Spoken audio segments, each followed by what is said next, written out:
Newly released Senate report blames the U.S. State Department for failing to respond to security threats at our consulate in Benghazi, Libya, before the attack that killed 4 Americans there. The Senate Homeland Security Committee cited a senior State Department official who said that previous security-related incidents there were triggered, quote, flashing red indicators. But despite warnings, lawmakers say nobody moved to protect the consulate or shut it down entirely.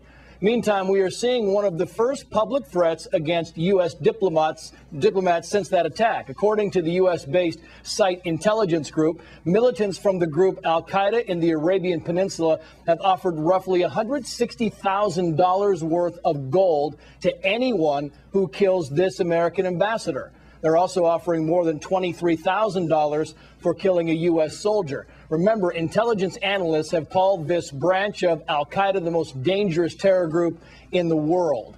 Joining us now, former Israeli Special Forces operative Aaron Cohen. He is also a counterterrorism consultant and a managing director at IMS Security. He's also the author of the book Brotherhood of Warriors: Behind Enemy Lines with a Commando in one of the world's most elite counter-terrorist units. Aaron, good to see you. When you hear this, bounties being placed on an American ambassador as well as American soldiers, does that tell you that this is upping the ante in that part of the world? It tells me that the ante is not only being upped, but that there are specific threats that are being made against specific representatives from our country who have been sent to represent us and actually assist the Yemeni government. 2 years ago, we sent a very, very large special operations contingent, including Navy SEALs, to Yemen to help prepare them and help give them the training and track down the actual founder of this terrorist organization, who we ended up killing in 2011 in September, about 2 weeks after the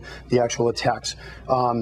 This is one of the most dangerous terrorist affiliates out there right now. What's the message here, Aaron? When you hear these bounties, what's the message being sent by Al-Qaeda in the Arabian Peninsula? The message here being sent by ACAP or Al-Qaeda in the Arabian Peninsula is a jihad.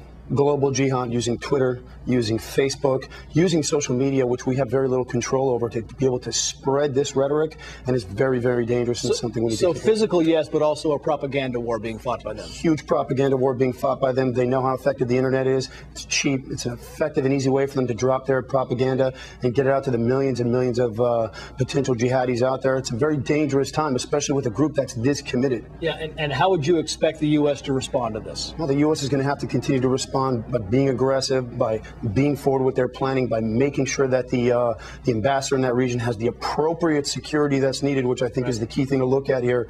We had 4 Americans who were killed, great heroes who were killed in Libya. And it was unfortunate, and it was because there was a lack of security that should have been in place. And so I hope that this security is going to be there, and that the layering that these guys need is going to be provided.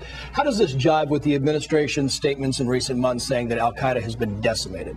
No, it's just not true. I mean, it's just not a fact. It's not even close. We're so far away. The splintering effect that we've seen since the apparent death of Osama bin Laden and all of these affiliate organizations that are popping up. Terrorism is such an organic thing. Right. It's impossible to quell it. It's always going to continue to spawn, and this is something that we're going to be facing for the next 20 years as far as our national security is concerned. And I just think it's false, and I think it's misleading to tell Americans that that's the case. When you say splintering effect, do you mean to say that Yemen is now the hub for Al-Qaeda? I'm going to say that Yemen is probably one of the most dangerous places in the world in terms of where terrorism is planned and carried out, and it's absolutely one of the most significant hubs as far as the war on terror. Absolutely. Aaron Cohen, good to see you. Thank you very much. Happy New Year, sir. Happy New Year. Thank you.